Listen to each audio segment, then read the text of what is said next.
listening to Civic Affairs. I'm Andy Martins. It gives me great pleasure to welcome Tara Maszczakiewicz again, the Vice President of Region 6 in OPSEU, and we welcome all the viewers in Sudbury, Timmins, and North Bay. Tara, it's delightful you're back. We have so much to talk about. Thanks for inviting me back, Andy. No problem. Let's start with this. Mental Health Week of Algoma Family Services, May 6th to 12th. What can we learn about that? Our viewers give us a glimpse of what to expect. That's so important in this community. So Mental Health Week is May 6th to 12th. It's not just Algoma Family Services. Canadian Mental Health Association, Sault Ste. Marie branch, and Nagda-Windaman are also participating this year. So they have activities going on all week from the 6th straight through to the 13th. Great. One of the big ones is May 9th. There'll be the Reach for the Sky, or Sky's the Limit, concert. That's going to be happening at Cora Collegiate this year. Past it was at the Tech. And that is for young bands to be able to perform. So we have a lot of local talent and also people with lived experience with mental health. They'll be sharing their experiences. So it's a family-oriented evening, 7 to 9, I think. And all the information is available on the Algoma Family Services Facebook page. And if anybody has any questions, they can also call AFS and get some information. The people at Algoma Family Services do a wonderful job. Briefly describe how in this community in Sault Ste. Marie and Sudbury and Timmins and North Bay, it is really a problem, isn't it? Mental health can't be overlooked. Well, I think mental health is part of health, right? Starting with that, we don't have good health until we have good overall health, and that includes our mental health. And I think some of the great work that's being done in our communities is around really getting to work with children. For the Ontario Public Service Employees Union, we have a child treatment sector. So we have a whole group of people that's what they dedicate their lives to, and they're doing really great work. Here in Sudbury as well, we have a group there, and also we have our Canadian Mental Health Association folks that are working with a lot of parents as well, right? Because everybody in a family has to be healthy. Right. Since we're talking all of Region 6 here with the broadcast, it's pretty well an issue in all Sudbury, Timmins, and North Bay. Since you travel extensively, it's no different than Sault Ste. Marie. Mental health is mental health, and it needs to be addressed in all the communities.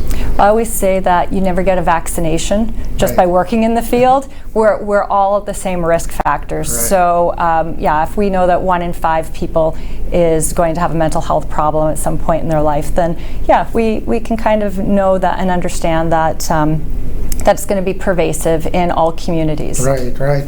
And you're an employee of Algoma Family Services when you don't do the vice president's job. And you were telling me before the broadcast that sometimes you have to deal with kids by themselves without the parents. Sure, there's all sorts of different approaches to treating children and families. Some are very family focused, some are very individual focused. It really depends on each family and each child. Great. I was wondering, it's important, the viewers might want to know, how does one set up a rapid response network? That might be interesting for our viewers to know that. So we're switching gears a little bit more to the political stuff, which is great, because I love to talk about that. The Rapid Response Network was actually set up through the Ontario Federation of Labour.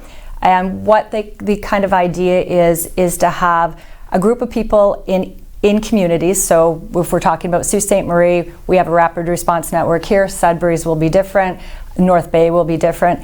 And basically that allows us to access people that are volunteering to come out to events, actions, and we have a quick kind of phone call list. Remember the old phone trees? Right. It's a version of a phone tree. Get out the vote kind of thing. Yeah, it's a phone tree. So anyone that's interested in getting involved in a rapid response network in their community can just go on thepowerofmany.ca and sign up, and they will be able to get phone calls, emails about events that are coming up in their community and choose whether to participate in those or not. Well, with what we're up against now, somebody might be tuning in any one of the Region 6 cities and say, hey, that sounds like a great thing. I'll get 10 of my friends, and then that friends get 10, and that's the way to activate these people.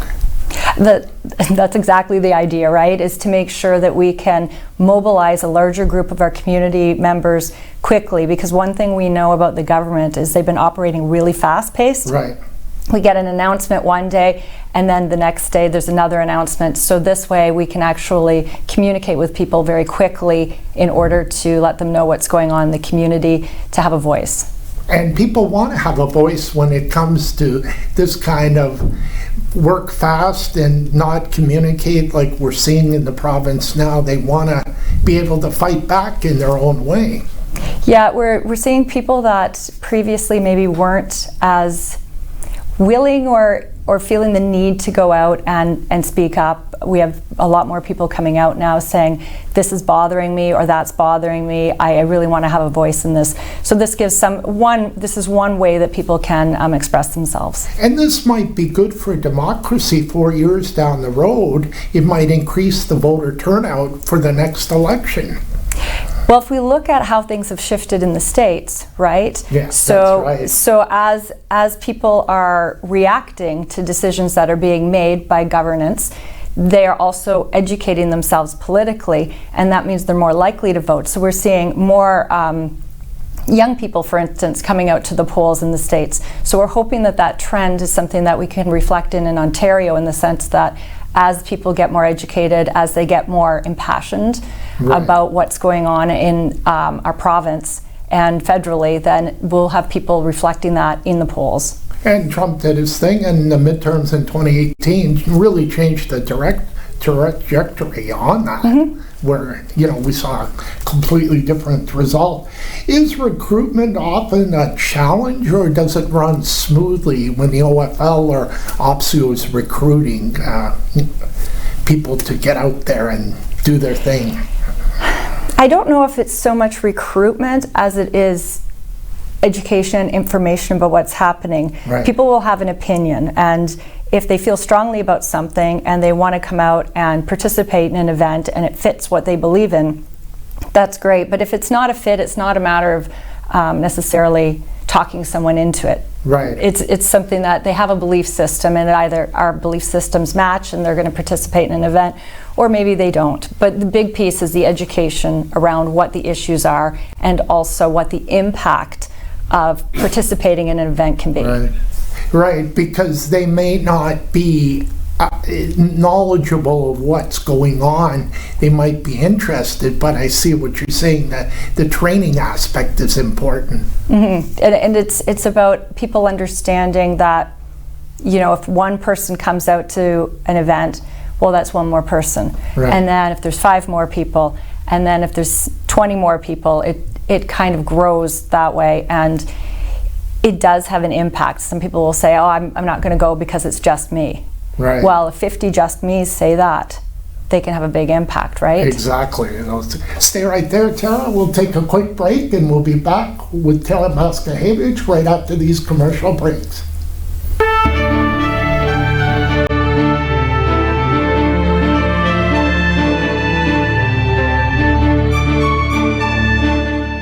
Quarter to 5, discover all kinds of treasures and never pay more than $5. Inventory is restocked every Saturday, and you can find anything from electronics to household items, toys, and much, much more. On Saturday, everything is $5, and the price goes down throughout the week, ending with 25 cents on Friday. We restock weekly with new items from various big box stores, so you never know what treasures you can find. Come visit us at Quarter to 5, 2510 Ashman Street in Sault Ste. Marie, Michigan. I need a new phone. What do you use your phone for mostly? Work, play. Oh, you mean everything. One that won't run out of battery when Joyce from accounting is doing the Running Man. Who else wants to see that Running Man demo? The Samsung Galaxy Note 9. It's a great phone with a powerful all-day battery. We got the best phone for you for a great price. And you can choose your carrier. A little Running Man? Just a little. There.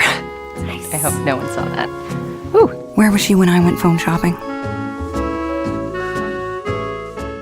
Have a great business idea but don't know where to start? Need help taking your business to the next level? C2C Business Services can be your guide in navigating the path of entrepreneurship, with services ranging from grant funding support, access to service experts, market information, and helping your business adopt new technologies to create and foster a culture of innovation for ongoing success. Call C2C Business Services and let them be your first step in taking your entrepreneurial dreams from concept to commerce. C2C Business Services is a division of the Sault Ste. Marie Innovation Center.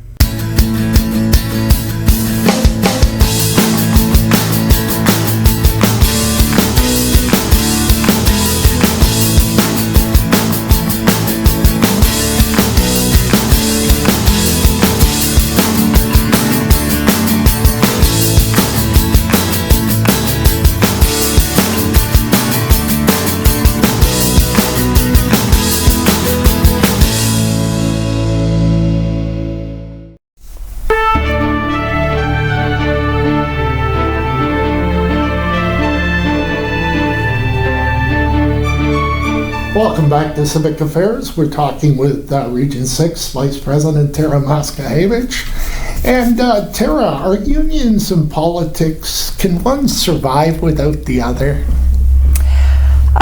Unions and politics kind of, they share some shared pieces, and then there's some things that we kind of fundamentally struggle with. And I think unions struggle a little bit with the ideology of whether to support a particular political party or not, and what the pros and cons of that are. And also, I mean, it's up to the members, right? Right. So in OPSEU, it becomes a little bit more complicated too, because the governing political party is also the employer for a number of our members. Right, yeah. So that is a challenge. Yeah. So historically, OPSEU has taken a nonpartisan stance. That means we don't align with a political party. Right. Now, realistically, we're also a social justice union, and we also have certain things that we know make our jobs easier in the public service, and typically there's one party that usually aligns with OPSEU's values. However, that said, we remain nonpartisan. Right. And I think that, you know, some unions use the influence they have, and they use it to support political parties that otherwise would struggle. And I think that those are great goals to have. Mm-hmm. And there's certain parties that meet, you know, different unions' criteria for what works best for their members. So, you know, some go with this political choice, and some of us don't. Right. We were talking the last couple of weeks that in Region 6, since you're the queen of OPSEU in Region 6, the reality is the political end of it, it's different in Sudbury, Timmins, and North Bay. It's a little bit easier than Sault Ste. Marie has a conservative MPP. It just, because you have they're participating in your meetings and stuff like that. Jamie West is an MPP in Sudbury, and it just fits a little bit better. Well, and a lot of the NDP folks that we've had out, like Jamie West, came from labor. Right. Right. So they have their roots in labor. So definitely having somebody that understands labor as sitting in the House is helpful. Right. And he's able to bring up different pieces and support for our members that we wouldn't have otherwise. We struggle with North Bay as well. That's Vic Fideli's riding. Right. So, you know, we have a lot of work that happens in those areas to let the folks, those constituents in North Bay, need to let their MPP know what they think about what's happening with the provincial government and how to support them in that process. That's right. For our viewers, North Bay and Sault Ste. Marie are the conservative ridings, and the rest of Northern Ontario is NDP. And in Timmins, it's a little bit easier as well for you when you do go there. The participation and such, it flows a little bit smoother. Yeah, it's nice to get out to, I was doing an LCBO rally in January in minus 30 degrees, and Gilles Bisson, the MPP for Timmins, came out and joined us at the rally. So certainly that was nice to see some support out there from him. Well, it wasn't any different than the Women's March on January 19th here. I think it was pretty much the same, freezing. The Ford government, Tara, are they making it easier to activate and energize people for OFL or OPSEU or whatever you're doing, organizing?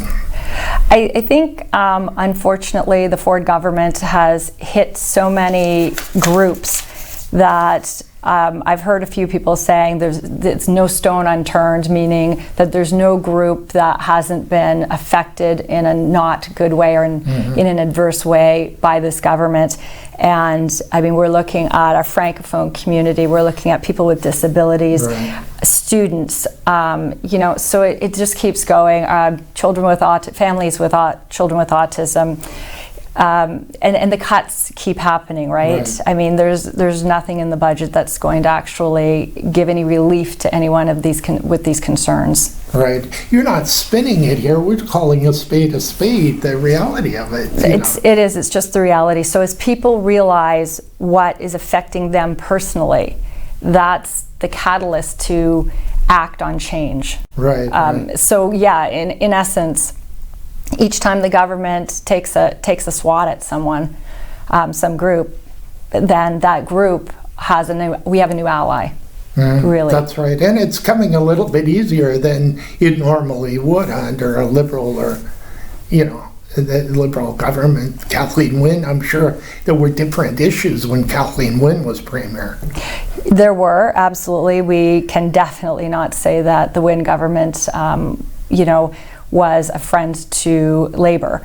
However, that said, we also didn't have the dramatic increase in people coming out and community activists that we have now. That's right. And Kathleen Wynne, I remember, was a mediator, so she knew exactly how far she could go with unions.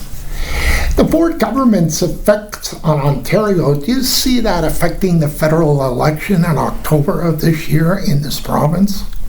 You know what? I'm not 100% sure of how people are going to process what's happening in Ontario. Could go either way. In Ontario, if we look at a reactivity of, well, if this was what a progressive conservative government is going to do, is this what I'm going to do? I think when I've been talking with people about the federal election, I think the piece I've been saying is really look at all the party platforms, make a decision about what fits best for you, vote your own interests at this point, because someone else is going to vote their own interests. Right. And the other piece has been vote. Get out and vote. I mean, that's the biggest part of exercising a democratic right is get out and vote, number one, and think about what party best meets your interest, really. Yeah, and we'll see. The latest polling is showing a Liberal minority, so we'll see how it could go either way in this province. We'll take a quick break. We'll be right back with Tara Maszczakiewicz after these messages.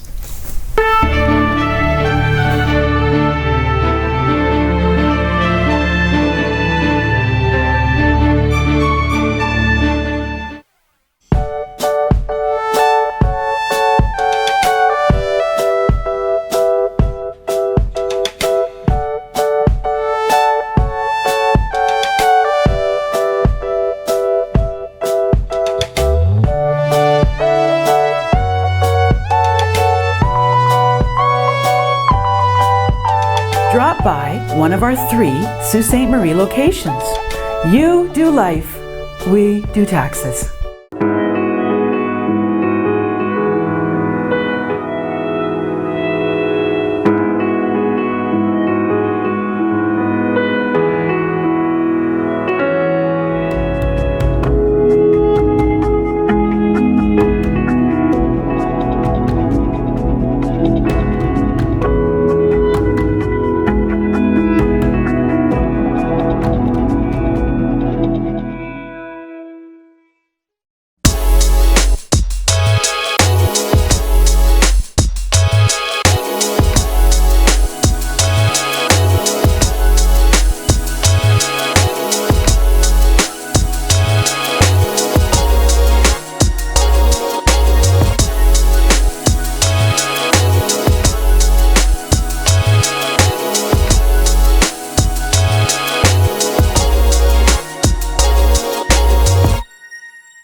Housed in a 15,000 square foot custom manufacturing facility built to produce world-class cabinetry at surprisingly affordable prices, Great Lakes Fine Cabinetry brings your project from initial concept to final design.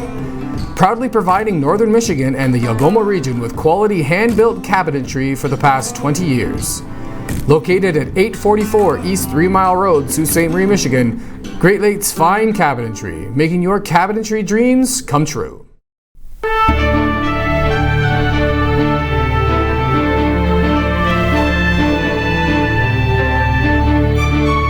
Thanks for staying with us on Civic Affairs. We're having a delightful time with Tara Maszczakiewicz, Vice President of Region 6, and we have all of Region 6 watching.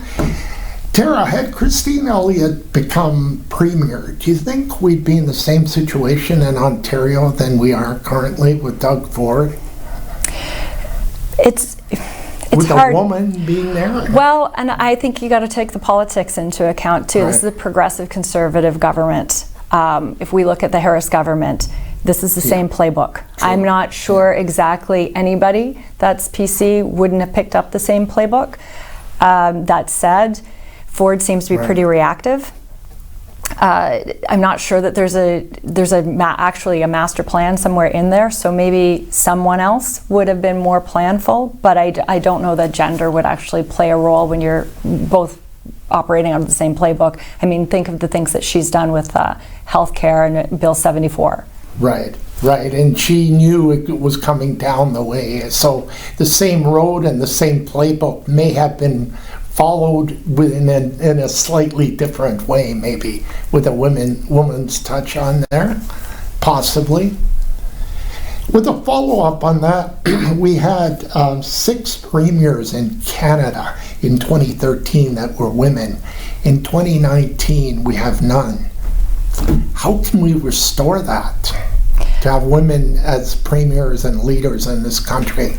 I think we're almost talking two different kind of questions, because one is about the political sweep, that pendulum going across Canada, that's saying, okay, so we're really overreacting to some things that we didn't like about certain governments, and going in the opposite direction, those pendulums that are happening.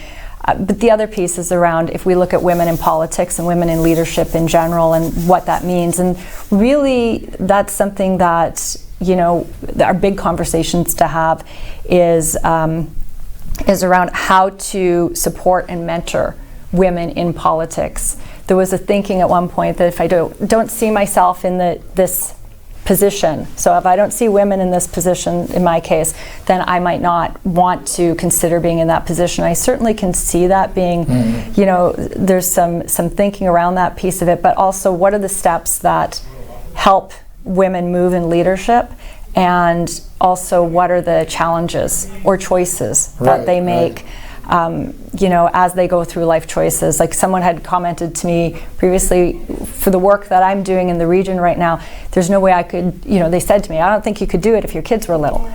I don't think I'd want to do it if my kids were little. You would make those choices, right? If this was the, you know, early 2000s. Well, and that would be a choice that I have the right to make, that, you know, I fight for every woman to have the right to make.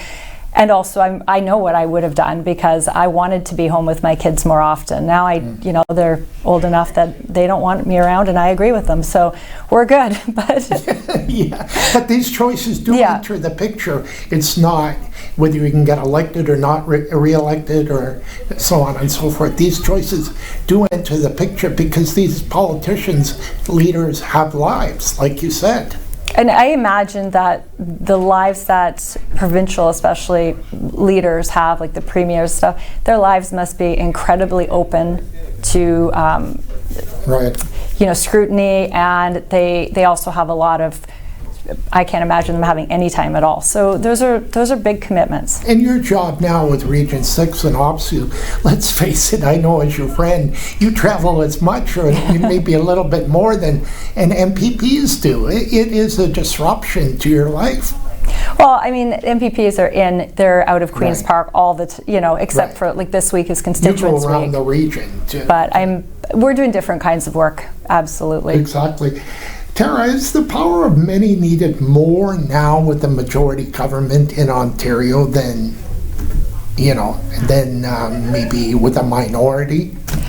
I think anytime that we have a majority government, especially one that doesn't have public consultations, that threatens the notwithstanding clause, Right. That has made decisions that have been constitutionally challenged and are in court right now, that tells me that this government, we need to have a bigger voice, and we need to be out letting people know exactly what we think of some of the decisions that are being made by this government. So anytime there's a government that's kind of using a sweeping power kind of approach to things. Which notwithstanding clause is. Notwithstanding clause, Bill 74, our hospitals any of our medical facilities now can be closed and opened on a whim. We have there's no public consultation anymore. That's all that red tape has been taken out of the legislation. So a lot of those checks and balances are gone at this point. So really it's more important now that people pay attention and have a voice than before, because they're not going to be asked their opinion. They're going to have to tell it. And the Premier has pulled the notwithstanding clause once, and there's not telling he could do it again, too. Well, he didn't actually use it, to be fair. He threatened to use it in a situation where it seemed a little premature, but we know if that's where the leaning is, that's a very scary thing, right? Yeah, he really made it real for a lot of people. Yeah, and early on. In our remaining moments, the autism, we've got some movement out of the government. We have a lot more work to do with the autism file, I would think. I think that we have some great folks in Northern Ontario Autism Coalition. Fabulous, smart people that are very well connected and good at getting their message out. Right. And I can't imagine that they're going to stop at where things are at right now. They need to get services for their children, and those are some strong people, so I think that we're going to be hearing a lot more from them. And this is the whole region. It doesn't matter whether here in Sault Ste. Marie or Timmins, Sudbury, or North Bay. Tara, it's been a pleasure. We're going to have you back again and again. Thank you, Andy. Thank you for taking the time. That's Region 6 Vice President Tara Maszczakiewicz, and we appreciate all the viewers from Sudbury, Timmins, and North Bay. This is Andy Martins for Civic Affairs. We'll see you next time. Thanks for watching.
Every day, I walk for freedom.